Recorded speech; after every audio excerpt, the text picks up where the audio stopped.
Qu'est-ce donc? Qu'avez-vous? Laissez-moi, je vous prie. Mais encore, dites-moi quelle bizarrerie. Laissez-moi là, vous dis-je, et courez vous cacher. Dans vos brusques chagrins, je ne puis vous comprendre. Et quoi qu'ami enfin, je suis tout des premiers. Moi, votre ami, rayez cela de vos papiers. J'ai fait jusqu'ici profession de l'être. Mais après ce qu'en vous, je viens de voir paraître, je vous déclare net que je ne le suis plus. Il ne veut nulle place sans des cœurs corrompus. Je suis donc bien coupable. Alceste à votre compte. Allez, vous devriez mourir de pure honte. Une telle action ne saurait s'excuser. Et tout homme d'honneur s'en doit scandaliser.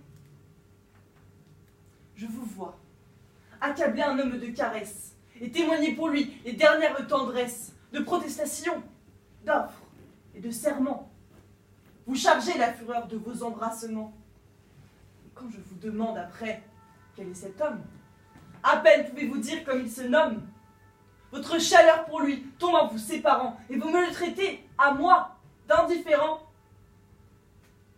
Morbleu, c'est une chose indigne, lâche, infâme de s'abaisser ainsi jusqu'à trahir son âme. Et si par un malheur j'en avais fait autant, je m'irais de regret, pendre tout à l'instant. Je ne vois pas pour moi que le cas soit pendable. Et je vous supplierais d'avoir pour agréable que je me fasse un peu grâce sur votre arrêt.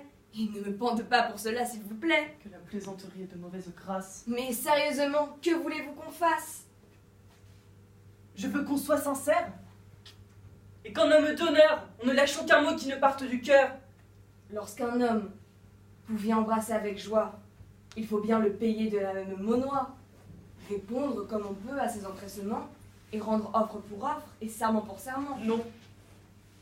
Je ne puis souffrir cette lâche méthode qu'affecte la plupart de vos gens à la mode.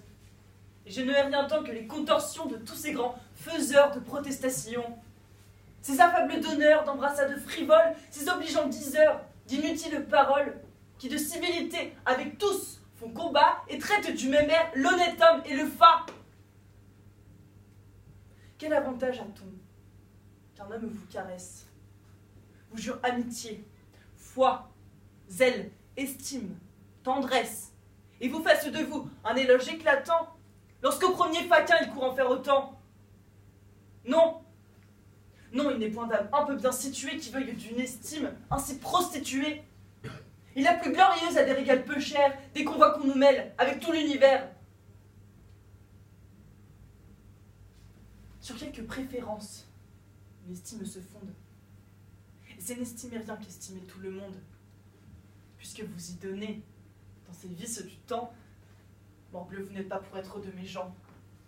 Je refuse d'un cœur la vaste complaisance, qui ne fait de mérite aucune différence. Je veux qu'on me distingue. Et pour le trancher net, l'ami du genre humain n'est point du tout mon fait. Mais quand on est du monde, il faut bien que l'on rende quelques dehors civils que l'usage demande. Non, vous dis-je! On devrait châtier sans pitié ce commerce honteux de semblant d'amitié.